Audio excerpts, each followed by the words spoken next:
Hi, welcome back to Just an Everyday Fan. Thank you for being here. Guys, I need your help right up front. Please don't forget to do this. After you end this video, please, I'm taking a poll. If Caitlin Clark were to leave the Indiana Fever for whatever reason, would you still continue to watch the Indiana Fever, or would you follow the team that Caitlin Clark was on? Let me know in the comments below. Just put yes for I would still continue to watch the Indiana Fever without Caitlin Clark, or no, I would not continue to watch and follow the Indiana Fever without Caitlin Clark. I want to kind of get a feeling of what's going on here. So we've had some issues, right? We've had like this power vacuum, this power struggle. All of a sudden we have people saying, oh, Kelsey Mitchell, mainly her family, is the face of this team, and Caitlin Clark, you're not it, we don't need you, and Kelsey's going to take us to the playoffs, and which kind of puts Clark in a really precarious position, I think, because she's not there. She's not allowed to defend herself. She can't say anything. She can't do anything.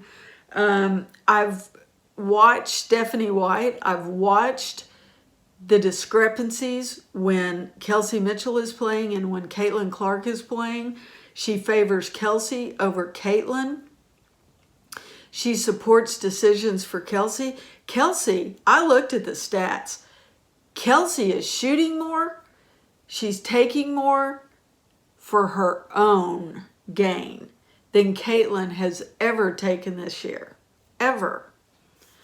Numbers don't lie. Go to the stats. Look them up. So in 2025, we already know Caitlin Clark has missed more games than she's actually attended, right, and played in.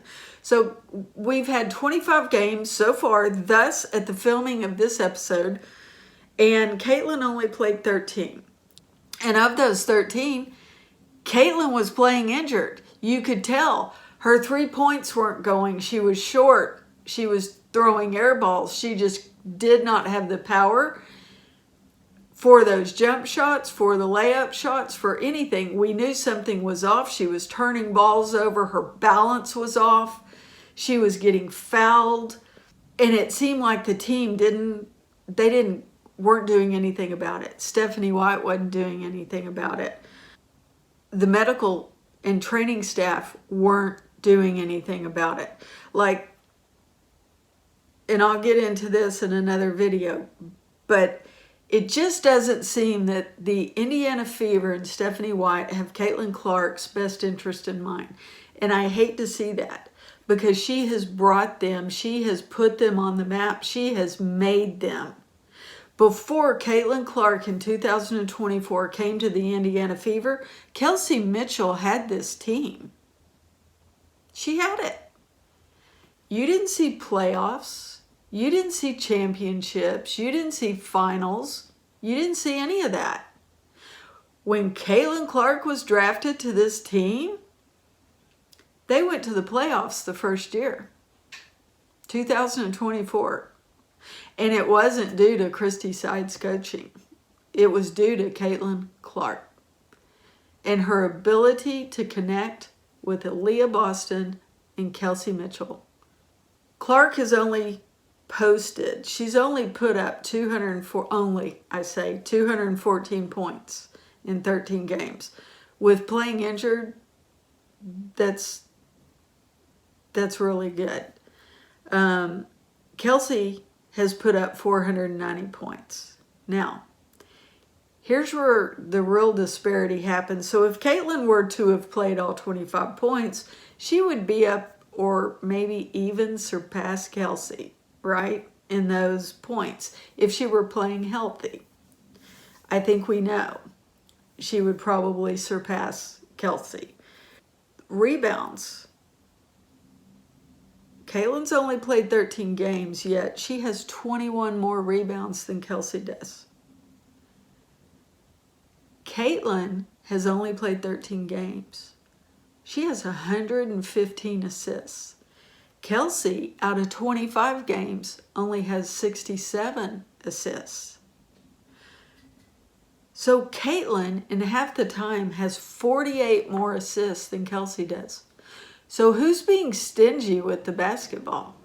And how is Stephanie White allowing Kelsey Mitchell to be stingy with the basketball? Because we all know she didn't allow Caitlin Clark to be stingy with the basketball. No, Caitlin had to bring it down, pass, screen. Bring it down, pass, screen. That's all she was letting Clark do. Clark would break off every now and then, and she would just have to take the 3-point shots. Like in the New York game, she posted 3 logo shots in 38 seconds. And you saw her go to the sideline, and you saw Stephanie White. Don't know what was said, but it looked like an admonishment to me, whispered in her ear.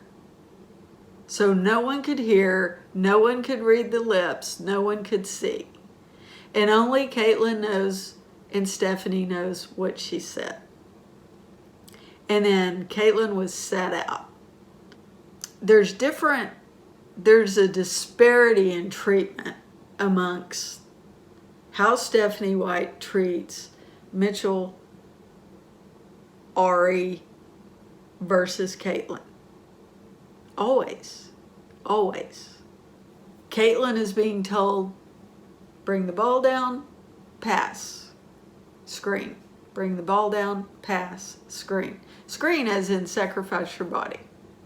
In steals, even though she's only played half the time that Mitchell has played, Caitlin has the same amount of steals, 21. They're tied at 21.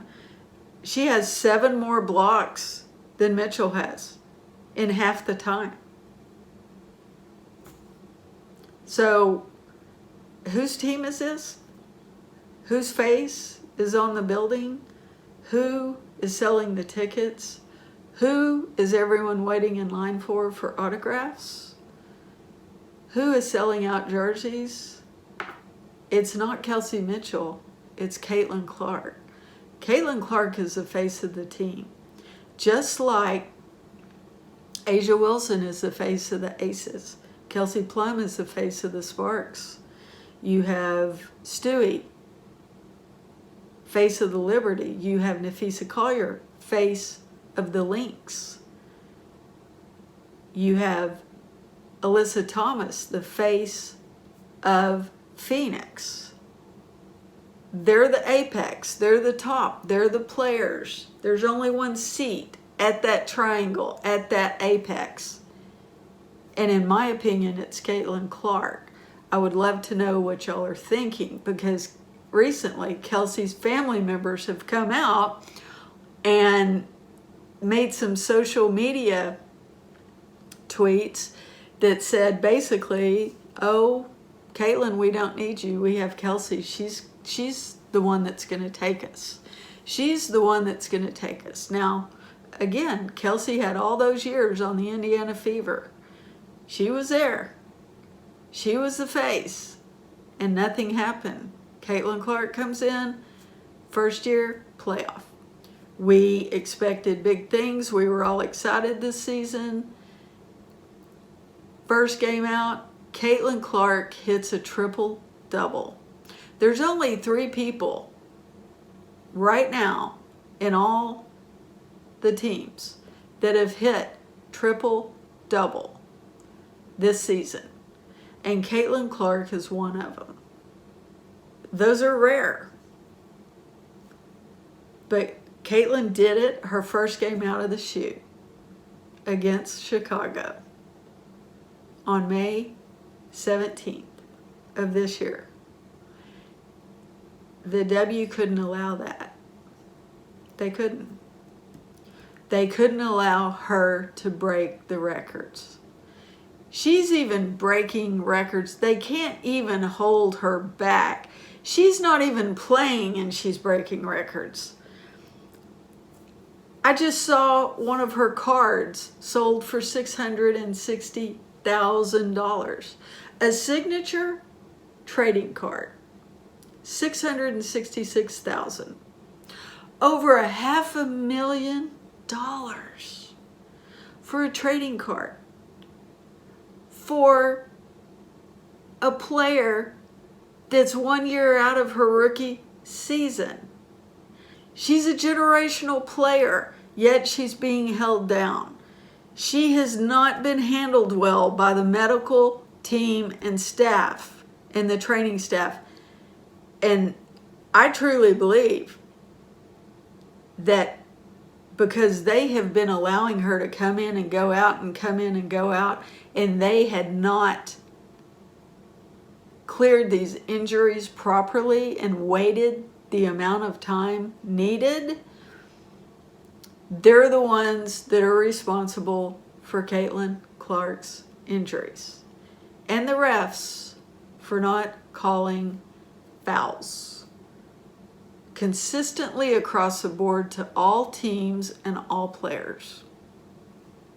I don't trust Stephanie White. I don't know why, but she's this anomaly. She's this question mark with me. The jury is still out. I don't like her. I don't think she has Caitlin's best interest at heart. I don't. I think she's been brought down to subdue Caitlin and all her records. And so she came down. She's changing everything. She's doing exactly opposite of what Caitlin needs and wants to do. So she's shutting her down. She's the reason, the medical team, that Caitlin's hurt. Thank you, Caitlin, for going outside and seeking a second opinion. I hope you stay outside with that second opinion. And I hope you get professionals in to rehab you properly. And if it takes all season, it takes all season. We will see you next year. And I really hope that the Indiana Fever, if you do not want Caitlin Clark, please let her go to a team that actually wants her and that will let her play. Let her go. It's getting old the way you're using her for a cash cow, yet you're stifling her. You're allowing her to get hurt. You're not protecting her. None of the things are happening the way they're supposed to happen. And the Indiana Fever is kind of getting a bad rap for all this. And everyone, the fans, everyone are kind of seeing that the Indiana Fever and the WNBA aren't such professional organizations. So it's being questioned. Everything's coming into question. And y'all are approaching a CBA. I don't know, just me. What do y'all think? Please go down before you do anything else. Put yes or no. I need to know your poll answer. I want to take these and compilate them. So as always, thank you for your continued support in this channel. If you like the content, please hit subscribe.